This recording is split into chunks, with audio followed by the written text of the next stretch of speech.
নিজের জীবনের সাথে সবচাইতে বড় ধোঁকাবাজিটা কিন্তু আমরা নিজেরাই করি। যখন কেউ আমাদেরকে আঘাত করে, আমরা কষ্ট পাই, যার কোনো কুল কিনারা পাই না, তখন একটা কথা বলে নিজেকে সান্ত্বনা দিই। কি বলেন তো? Revenge of nature. সত্যি কথা বলতে কি জানেন, রিভেঞ্জ অফ নেচার বলতে কিছুই নাই। যারা কপালে সুখ করে নিয়ে এসেছে, তারা যত অন্যায় করুক বা বারবার মানুষকে ঠকিয়ে যাক না কেন, দিন শেষে দেখবেন তারা অনেক ভালো থাকে এবং অনেক সুখেই থাকে। আর যাদের কপালে দুঃখ লেখা আছে, তারা যত পুণ্যের কাজই করুক না কেন, দিন শেষে তারাই বারবার ঠকে এবং কষ্ট পায়, এবং এর বিনিময়ে তারা কিন্তু ভালো কিছু আর জীবনেও পায় না। আসসালামু আলাইকুম, কেমন আছেন আপনারা সবাই? আবারও একটা ছোট্টখাটো মোটো ব্লগ নিয়ে চলে এসেছি। আজকের ভিডিওতে আমি আপনাদের সাথে শেয়ার করব আমার স্ন্যাক্সের ঝুড়ি। মাঝরাতের ঠিক রাত 2টা থেকে 3টা বাজলে বা ঠিক যখন ঘুমাতে যাব তার আগে দিয়ে আমার একটা ক্ষুধা হয়। এই ক্ষুধাটা কিন্তু ওই ক্ষুধা না যেখানে আপনি পেট ভরে কিছু খাবেন, এটা হচ্ছে কুচুমুচু খাওয়ার ক্ষুধা। মানে আমার কুচিমুচু খাইতে মন চায় যে কিছুমিচু খাই, এরকম। এটার নাম দিয়েছে আমার হাজবেন্ড কুচুমুচু ক্ষুধা। তো যাই হোক, এটার জন্য আমাকে কিছু কিছু রেডি রাখতে হয়, আর ওই সময়টাতে আমি সব কিছু খেতে পারি না।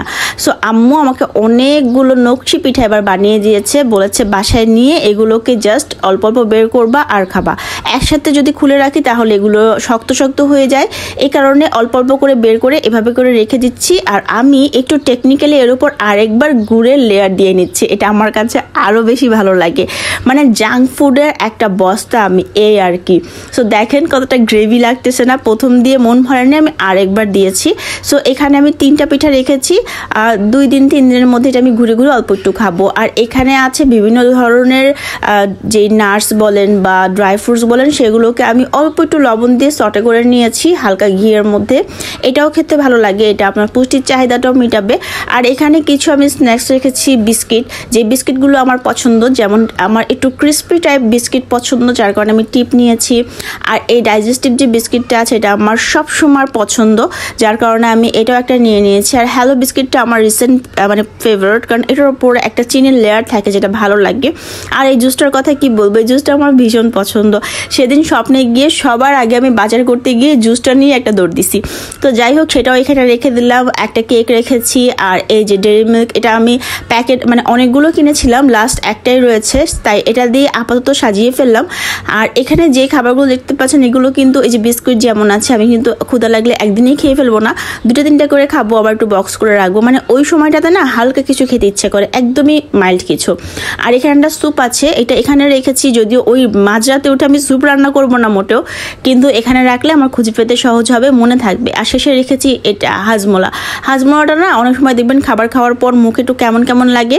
মুরব্বীরা তো পান খেয়ে ফেলে, আমরা তো আর পান খেতে পারি না, এই কারণে আপনি যে ট্রাই করে দেখতে পারেন, এটা বেশ ভালো। সো এখানে তো আমার স্ন্যাক্সের ঝুড়ি রেডি হয়ে গেছে। আচ্ছা, আপনাদের বাসায় কার কার এরকম স্ন্যাক্সের জন্য আলাদা জায়গা আছে বলেন তো? আমি মনে হয় একটু বেশি লোভা, তাই না? প্রথমে এটাকে রেখেছিলাম ডাইনিং টেবিলের ওপর, তারপর মনে হলো যে না, ক্ষুধা লাগলে ডাইনিং টেবিল পর্যন্তও যেতে ইচ্ছা করবে না, তাই একদম বেডরুমে নিয়ে চলে আসছি। ব্যাপারটা হাস্যকর, বেডরুমের মধ্যে এরকম একটা খাবারের ঝুড়ি, কেমন লাগছে না?